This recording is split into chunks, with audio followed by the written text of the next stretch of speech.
Hey y'all, welcome to Thank You for Your Obedience with your girl Sam. I am. I'm a little tired today, but I'm glad to be here. Y'all, my work schedule, they didn't change it up on me like with the quickness. And your niece Grace back there, she really not feeling the change, so she don't let me sleep. But I'm here. I hope all is well with you guys. It's been a divine week, y'all. I look good. I'm sorry. I had to take time to admire myself because I'm like, who's that? But anyways, um, welcome. Hey walkers. I hope, like I said, all is well. Um, y'all already looking at the subject like, oh, it's gonna be one of them. It is. It is. So go ahead and grab your tissue now, cause it could get a little misty. As we go about our week, y'all, God been doing his thing. God been really doing his thing. And so that's why I make it a point to grab every little piece of strength that I have to continue to walk in obedience and be here with you guys. So thank y'all for having me, as always. But of course, we're going to jump right into it. Today's subject is the promise of rejection.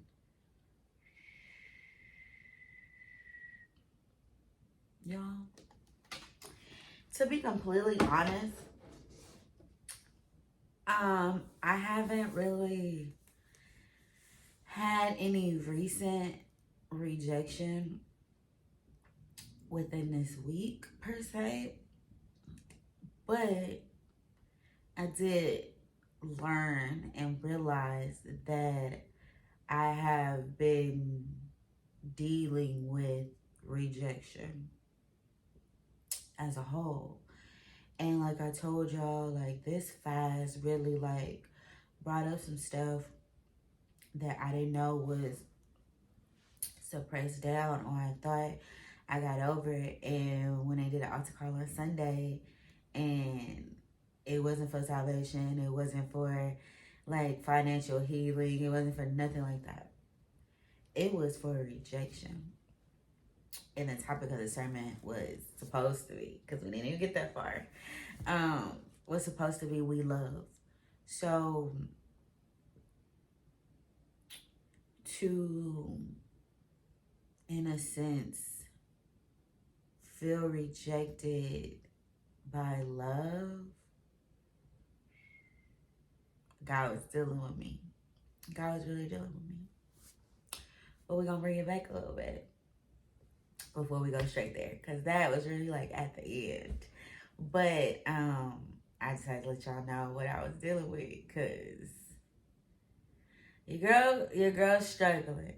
And it's not even like I struggle from rejection per se, or being rejected. It's the being rejected again. It's the again part. It's the again part that are really like have you feeling the type of way. Like I said, we're gonna get to it because I'm getting to it too fast, but that's just what it is. When like being rejected is a part of the assignment, y'all. Y'all, I'm gonna stop right there. Okay, so boom. Go throughout the week. It was very peculiar.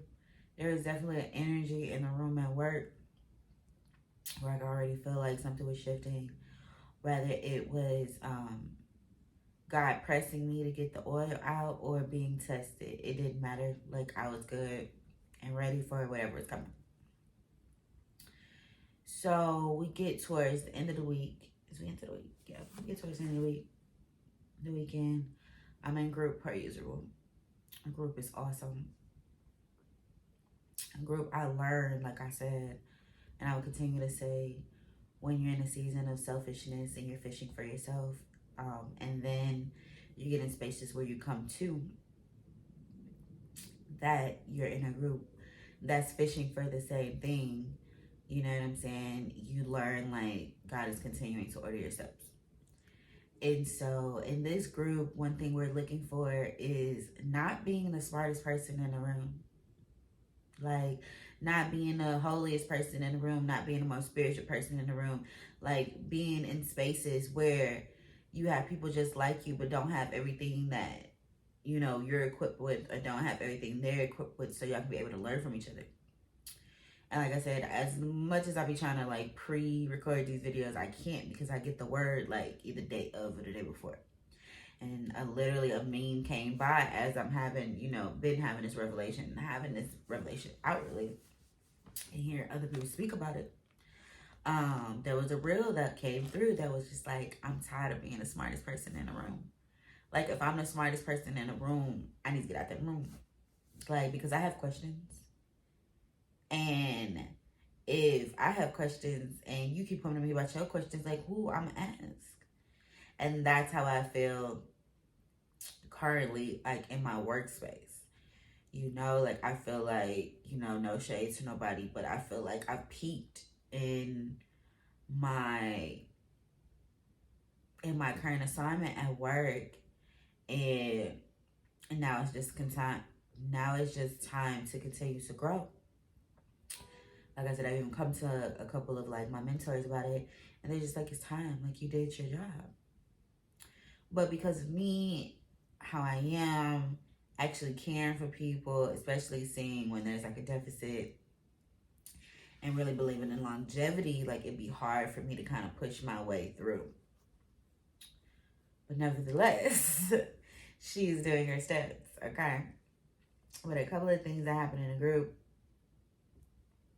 was something I said landed, and I'm so grateful for it, because I had the thought, and a couple of things I said landed. And you know how you have like something you think about and you just feel like it might be a little crazy, saying I want to say it out loud, but then you say it out loud and it like work.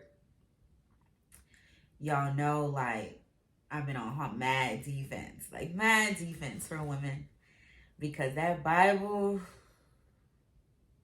they don't do us right up in there. Like, they don't do us right up in there. And so I made it a point, because I wasn't in group like the week before, because they said like the chapter that I would like really struggle with, like, they took it a step further.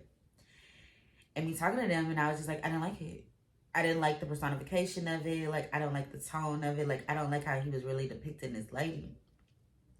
And like I said, girl in my group, Kiara, she was already like, she's struggling. She struggles with reading books by men talking about women to some degree, because it's like they can't experience it. She pushes stuff forward. She was like, we see it from different lenses.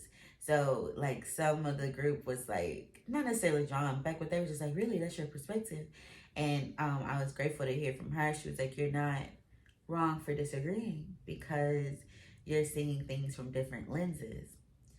And y'all know my big question was about, like, as far as culturally, like, when did it become a cultural thing to have multiple wives, you know, in the Bible and stuff, when Adam didn't have no other wives. It was just him and Eve, you know what I'm saying? Like, so when did it become a thing to be like, oh, it's okay to have multiple wives and things like that, you know, at that time?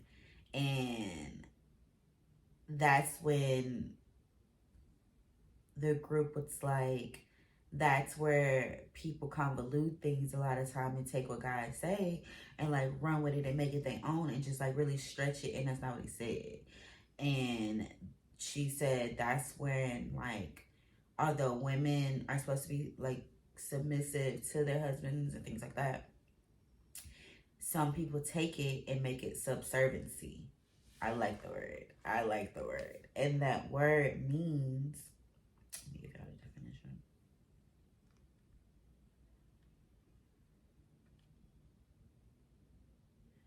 Prepared to obey others unquestionably.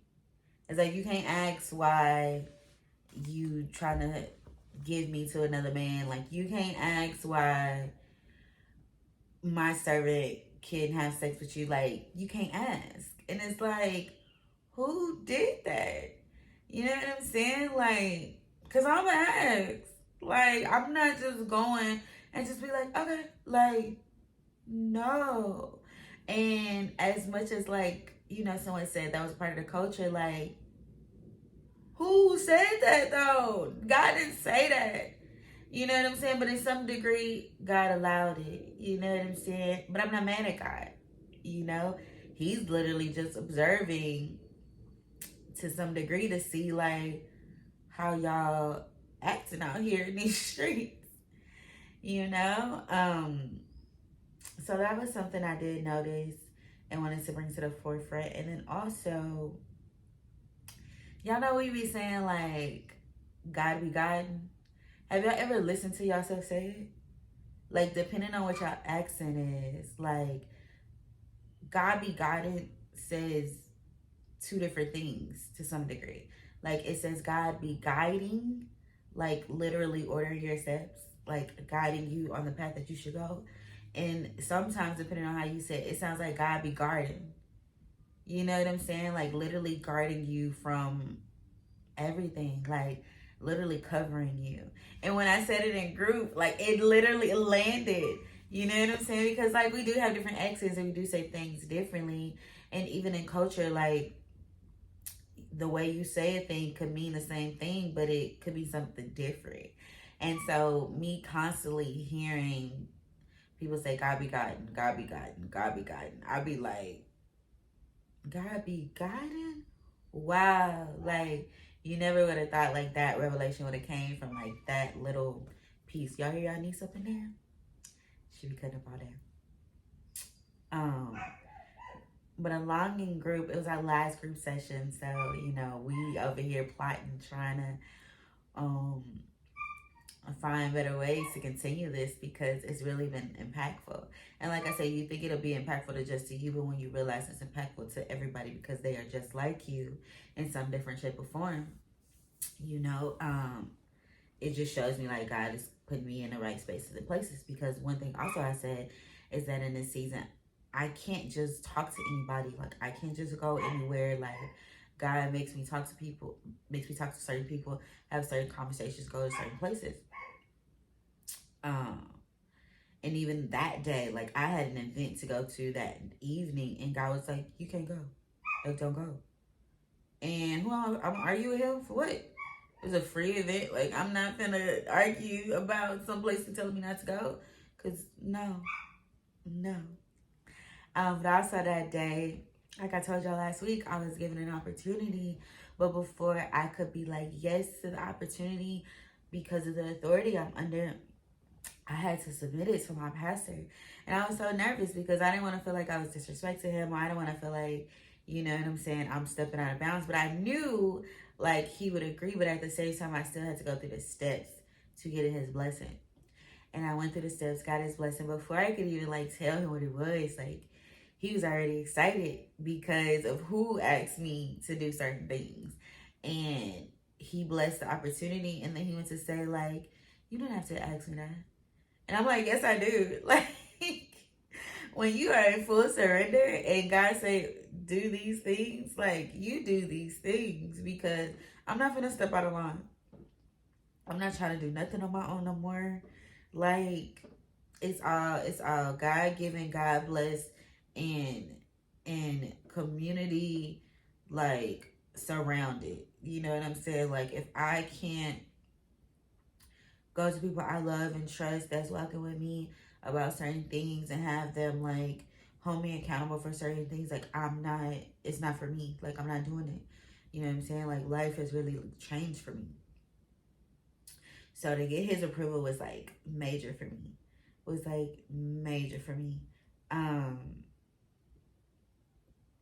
Got the approval to do what I need to do. Now the next day was having a conversation with a person that invited me into the space, gave me an opportunity.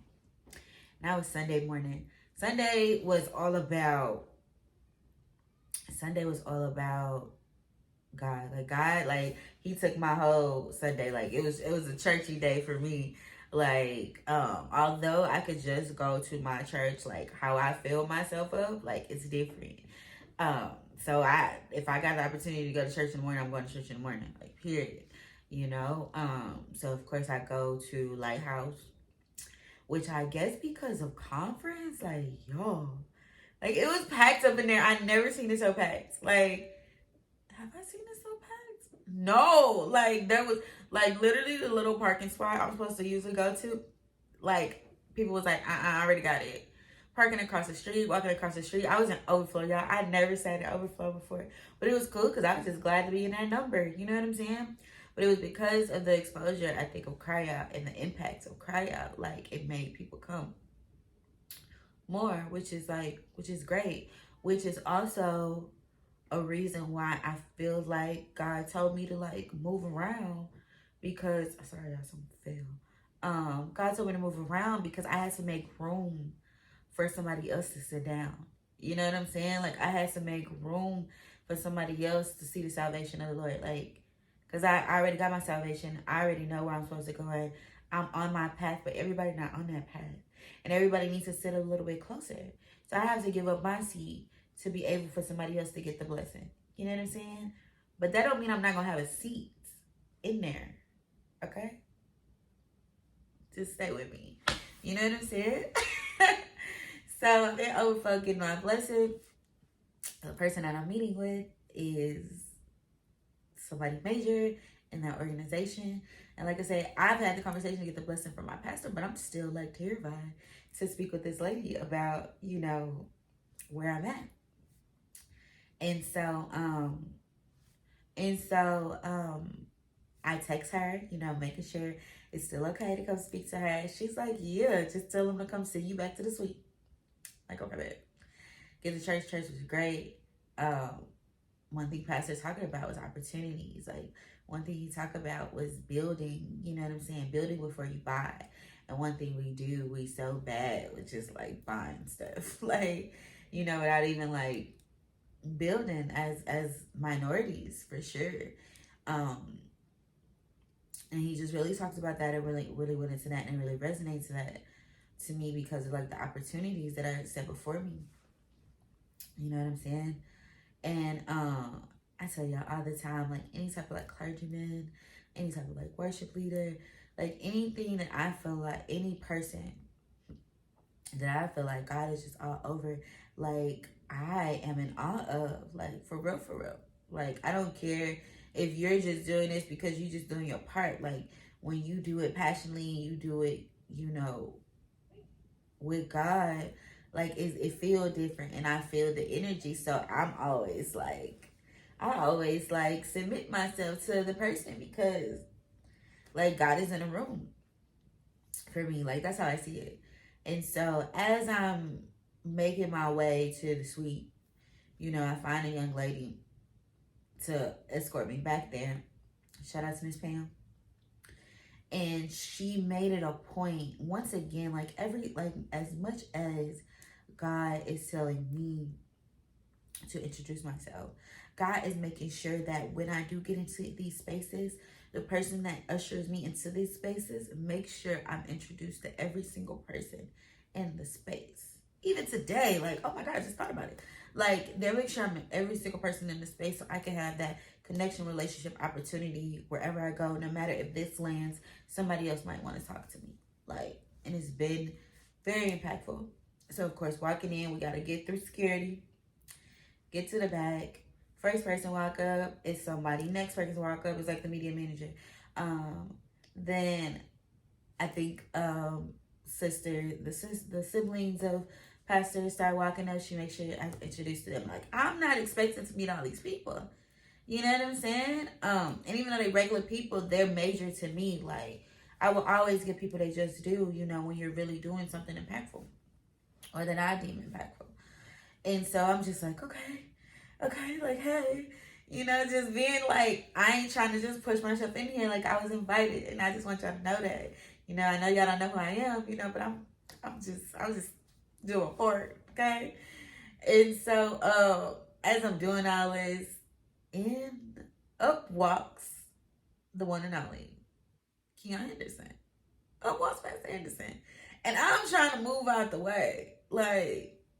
Because every time this man touches me or gives me a hug or speaks to me, something happens. So I'm always like kind of scared every time I bump into this man. Because it's literally a run-in. Like, it's never like a plan. Like, I never know I'm going to be around this person. Like, I never like intentionally know like I'm going to speak to you. Like, it's always a run-in.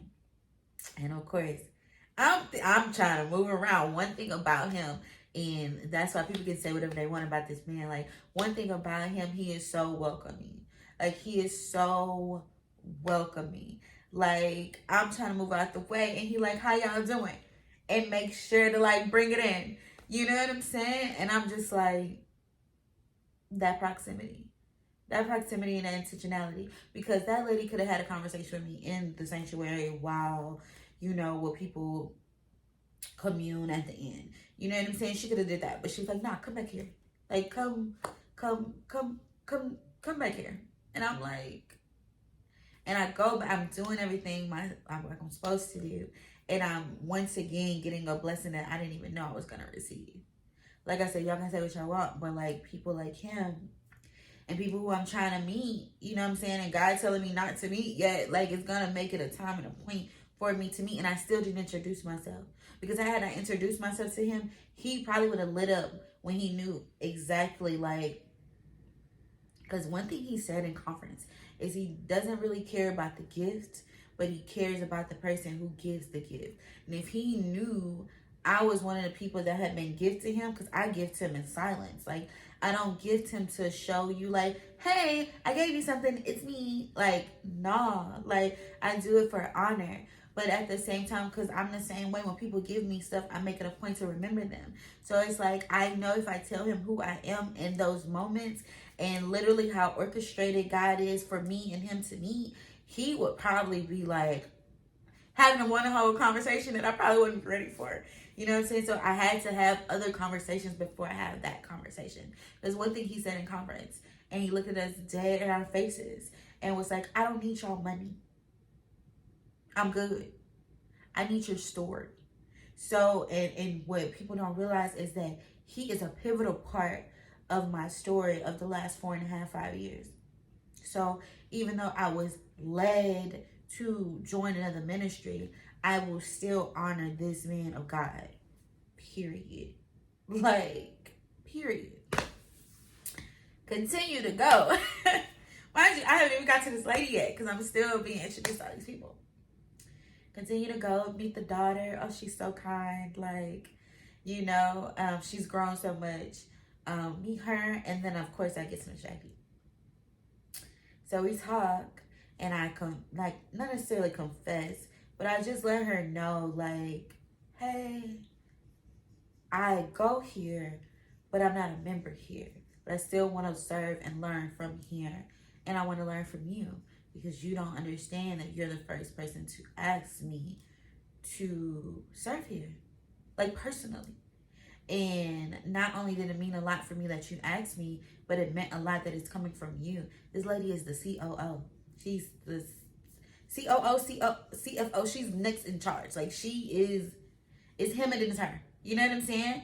So when your life, for me, in this year, I will repeat myself until it really sticks. When your life is about intentionality and proximity, God will make sure you intentionally get in places as close as you can. Period. And so that's where I'm at. And so she listened to me. She received it. She was like, it's okay. We got you. Once again, another welcoming moment. And she continued to introduce me to every single person that Miss Pam didn't introduce me to. And she was like, and next time I see you, I would make sure to introduce you to these people. So that even though one thing about us, I'm sorry, like I keep jumping around, but one thing about us is that waiting game and that patience. Really having patience. And patience is the fruit of the Spirit. Really having patience to wait on what the Lord has for you. That is not my problem. But that what I'm learning is that it's possibly my test. Because when you get these opportunities and you get in these different rooms with people and you get these meetings, like you think like it's supposed to happen like that actually I'm good in my crock pot season of letting things marinate so it could be juicy, tasteful, and perfect just for me. Like, so I don't mind the wait, but I'm just grateful for the opportunity and the conversation. You know what I'm saying? Because people wish to be in this mix. Although people that are in this mix see other things, but there are other people that go in wanting something from, not even wanting something from them, but when they are, or people like me, when you are literally chosen by these people without them even knowing anything about you, just from a hello, you got a meeting. If that ain't God, I don't know what is. You know what I'm saying? So I wanted to scream and shout. I had to sit in silence for a little bit because I wanted to go nuts just from like, did that really just happen? You know what I'm saying? Because those are major milestones for me. It is just like, did that really just happen? Not necessarily on my work ethic or anything I've done, just like on a relationship I had and my name. Like, thank you, God. Okay? Thank you, God. Took a gangster nap. Or so, like, I'm noticing, I didn't know it was a thing, but people taking their church naps. I definitely taking my church nap. Because what happened after that church nap, God sat in the room, y'all.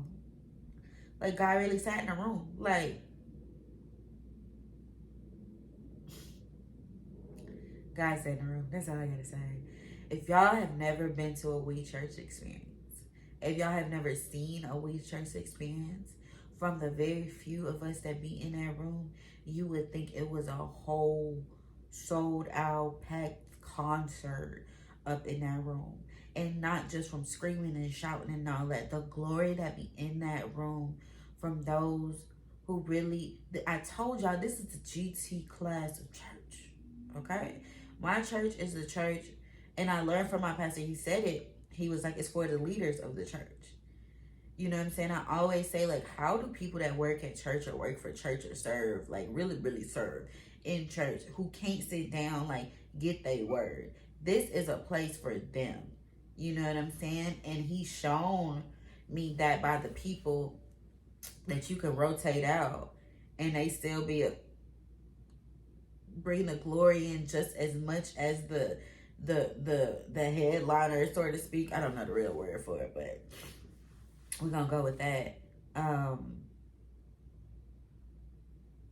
My girl Uniqua, I love her so much.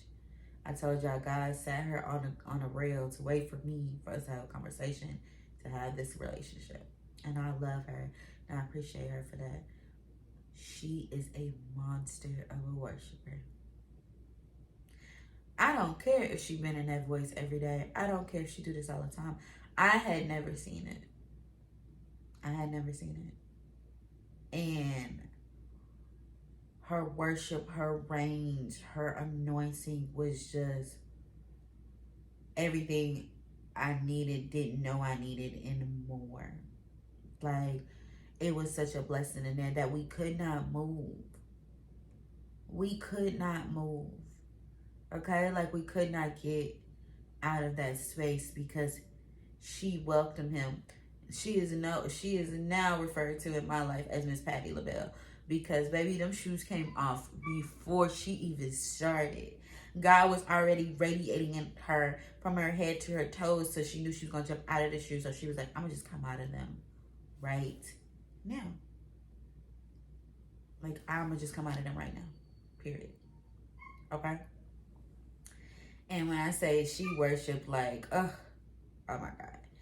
And it led to something I've never seen. So one thing I could say within like the church organization or like church community, I grew up in church, but I didn't grow up like in a church, like where you necessarily learn how to speak in tongue, or you know how to like bless the pastor from their feet, you know what I'm saying? Like, so, or just hear like prophetic outbursts or anything like that. So I don't necessarily understand it. I don't shun it, but I just don't understand it. But when it happens, I love that I have a leader that can be like, hey, that wasn't random. That was literally like God speaking through somebody and wanting everybody to hear it.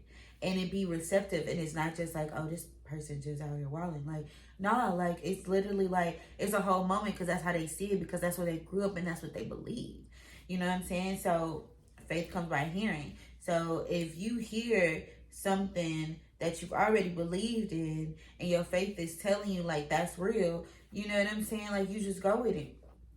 So that's what happened. Like we had one of those moments where somebody had an outburst, and it was just literally talking about how God just loved us. And the name of our sermon that day was "We Love." Like I said, we never got to it. And we had that moment, and it led to an altar call of our topic today, rejection. And it was just like, if you're dealing with rejection, come forward. And like I said, I am not dealing with like rejection. I'm dealing with rejection again. And I'm also dealing with rejection and coming to the realization like that rejection was somebody's assignment. Right?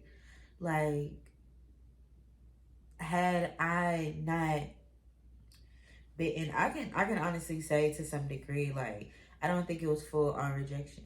You know what I'm saying? But it definitely had to happen, because that rejection is what got me here.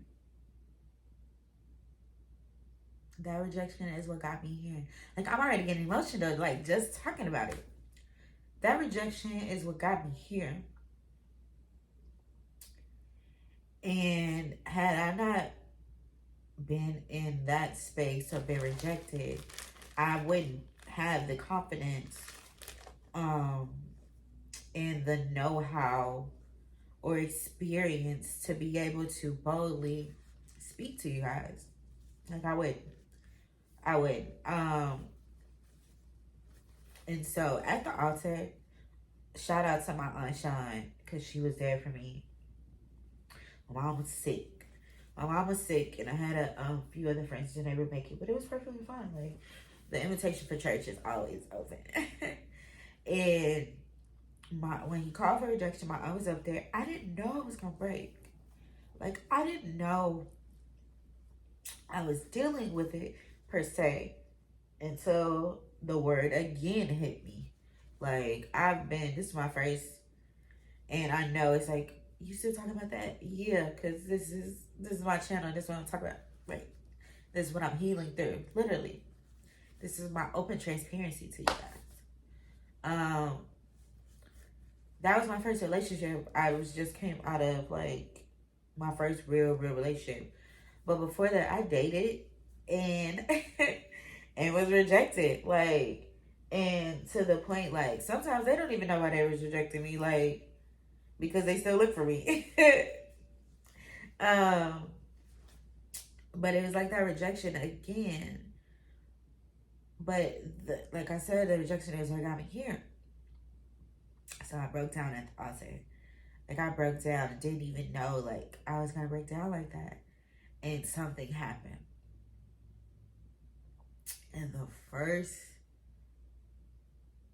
video of like, thank you for your obedience, not like my whole process. I talked about a young lady who is a fan of mine. And he talked about the anointment. Like, and I thought, to some degree she was trying to say anointing. But when I looked up anointment is just the anointment is just a process of anointing, like pouring the oil.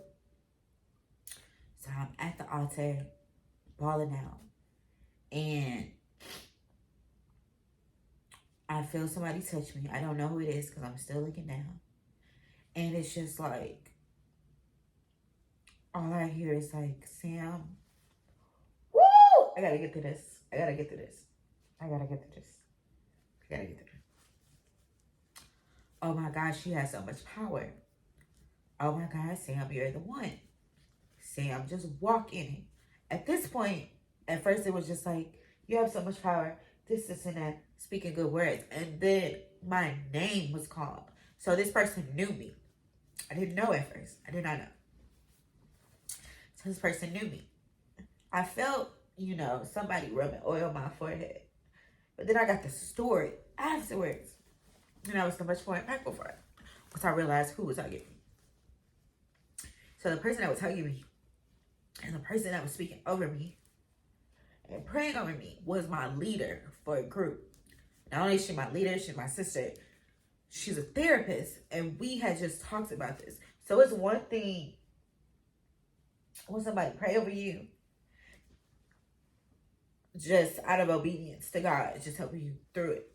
But it's another thing when somebody's praying over you and they know what you're going through. It's a whole nother thing. But one thing we talked about in group, is I heard this lady who said, like, God kept repeating the same thing over and over for her. And I had the confidence, the authority to tell her, like, that's just God reminding you that what he said, and he's going to fulfill it. And even when you feel down, he's going to remind you that that word is going to continue to be spoken to you until it comes to pass, right? Like, it has to happen. So I know life is coming for me. I know everything I want is coming for me. It's just literally, like I spoke before, the weight. Just think about the literally, another pastor said, the weight of the weight. Like, it's very heavy, especially when you know it's coming for you. So once I realized who it was, and I was just so grateful, like, you would think that she was just like, I see Sam down, I'm coming to her. No, she was led to me. Like, she was sent to me, like, go that way. Like, okay. She said that when she was told to go that way and she realized it was me, she had oil.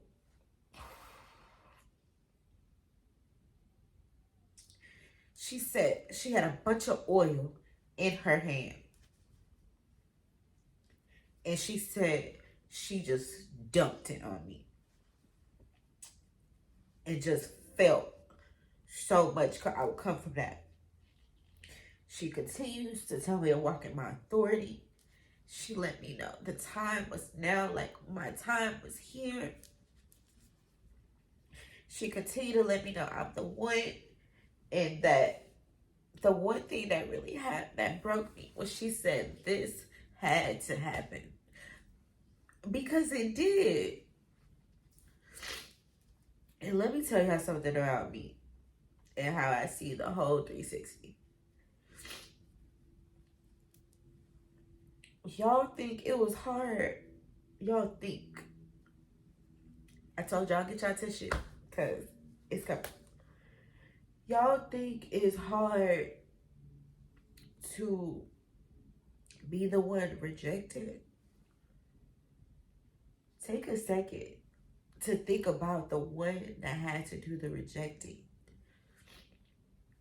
Because as much as it had to happen to me, that person's assignment was to reject me.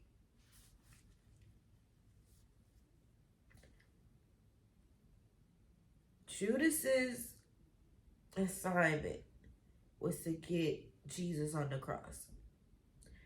Once Judas did that, Judas hung himself because of that weight of the assignment that he had.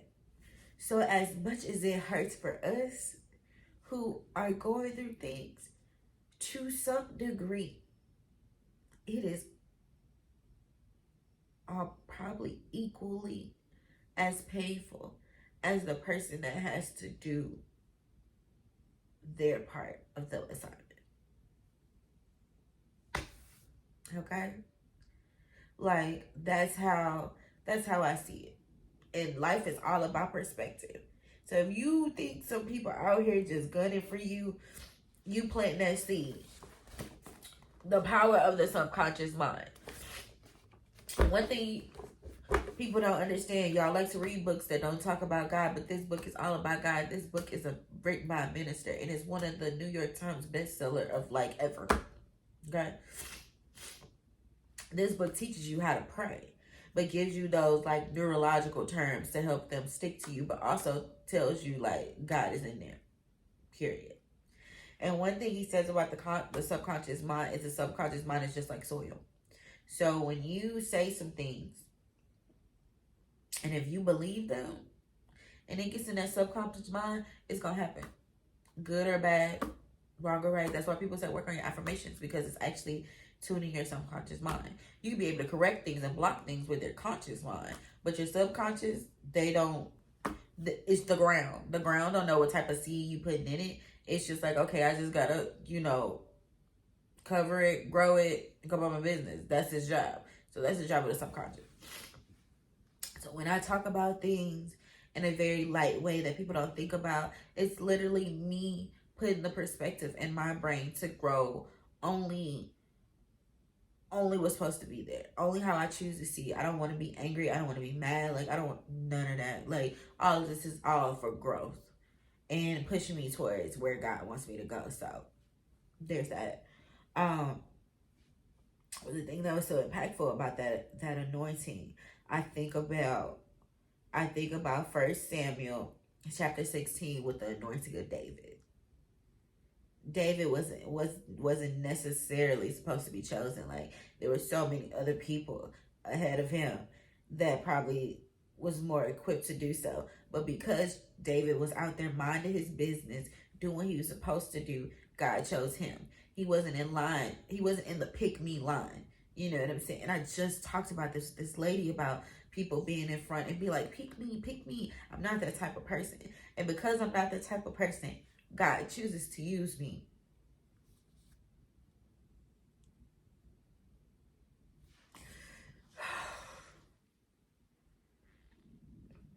And it's not the most comfortable thing. And it's not the most sane thing. Like, stuff I be saying that means so much to me, it'll probably be like, oh, that was just a coincidence. Or, oh, that was supposed to happen. Oh, this or that. But when you place God into it, it creates a whole different perspective, and it has a whole different meaning to it. So I just thought about the anointing of David.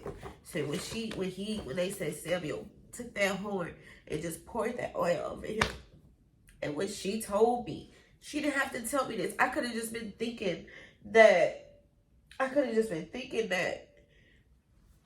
somebody was just praying over me. But when she told me, she took her handful of oil and poured it all over my head.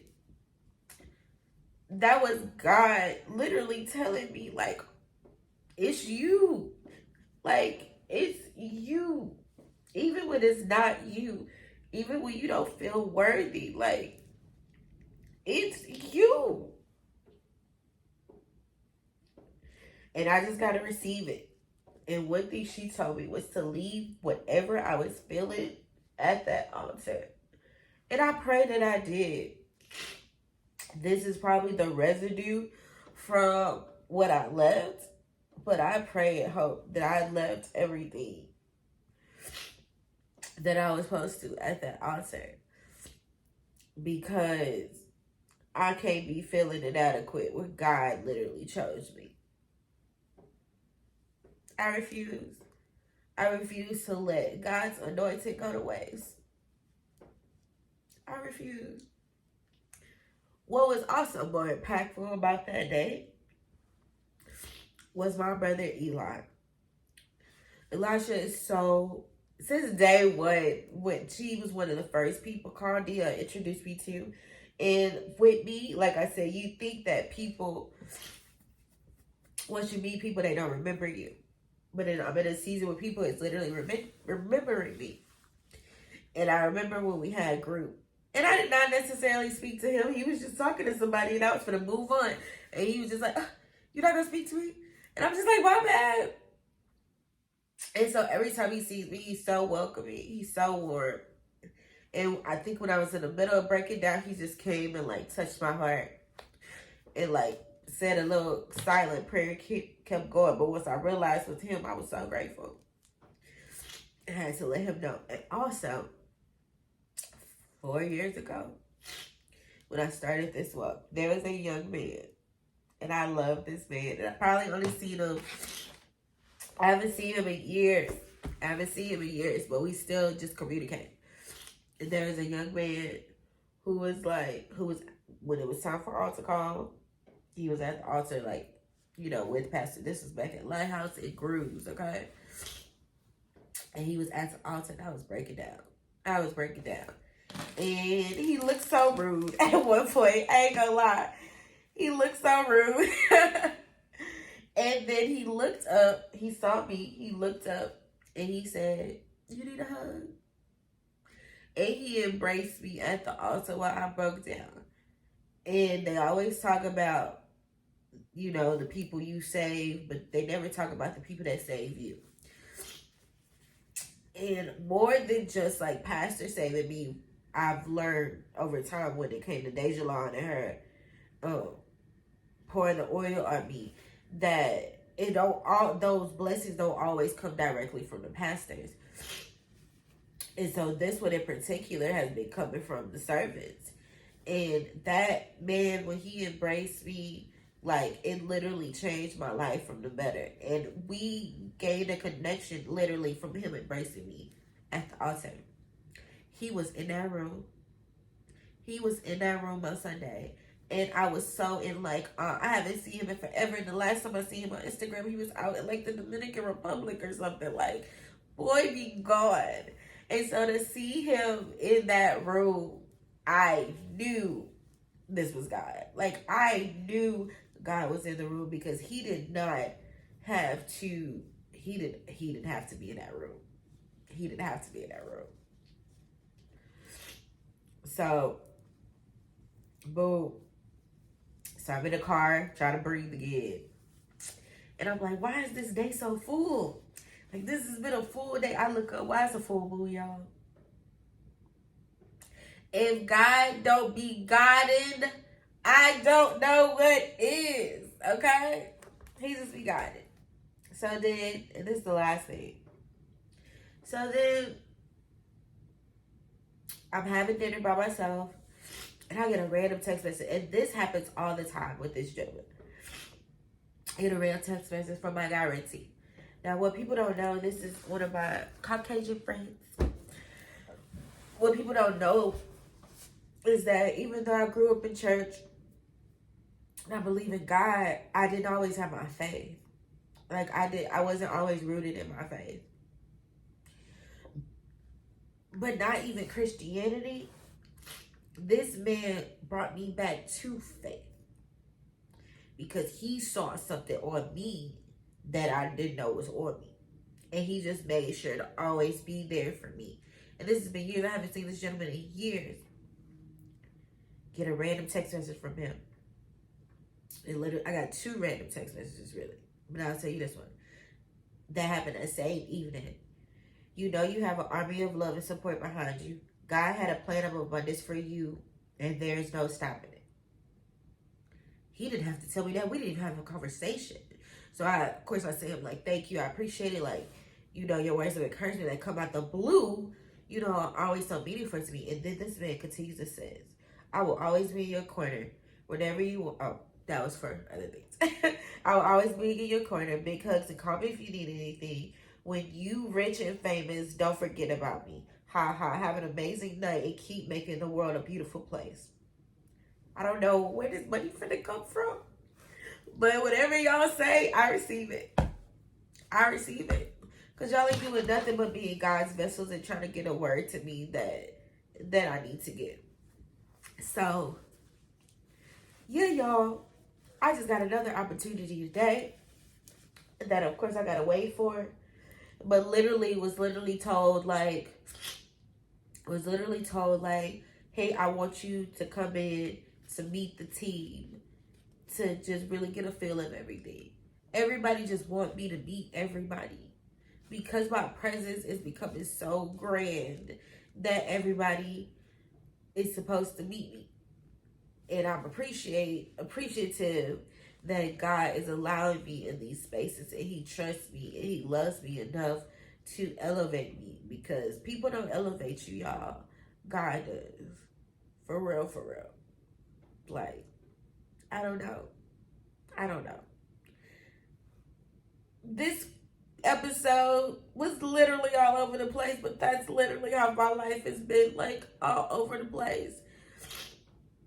But it's just like, I know I'm in Egypt. I don't know what I think I'm in my Joseph season in Egypt, trying to get out of this prison. Okay, like, but I'm not gonna die in Egypt, and my bones not gonna be left in Egypt. I'm getting out of Egypt, but what I'm gonna do is continue to learn in Egypt so I can multiply. Okay, and then get out.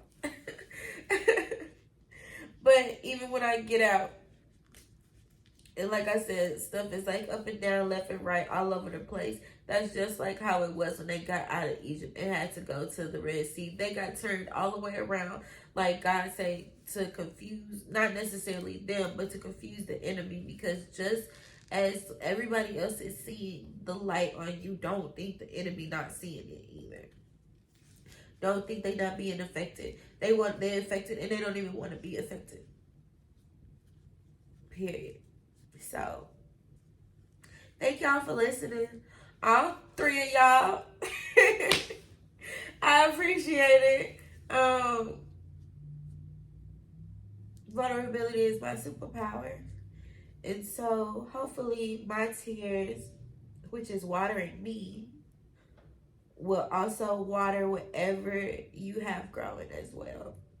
And to just show you, like, this is my real life walk with God, and how He practically blesses me every single day. And I want the same thing for y'all. And when it do happen, and people say, oh, it happened overnight for her, I want y'all to be right here to be like, nope. Nope. She did the work. She did the work. And that's all I want y'all to show. It takes work. Trust me, that stuff that happened fast is not gonna last. It's not gonna last. I believe in longevity. I'm gonna have a long life and life more abundantly. Period. And I just want y'all to see it. So I'm gonna suck these tears up. These are just tears of joy, y'all. Like, they are. They're tears of joy. I'm a little anxious, but I know I'm alright. So yeah, don't feel sorry for me. I don't feel sorry for me. If God don't feel sorry for me, we good. Just continue to pray for me. Continue to walk with me and witness the glory of God on my life, y'all.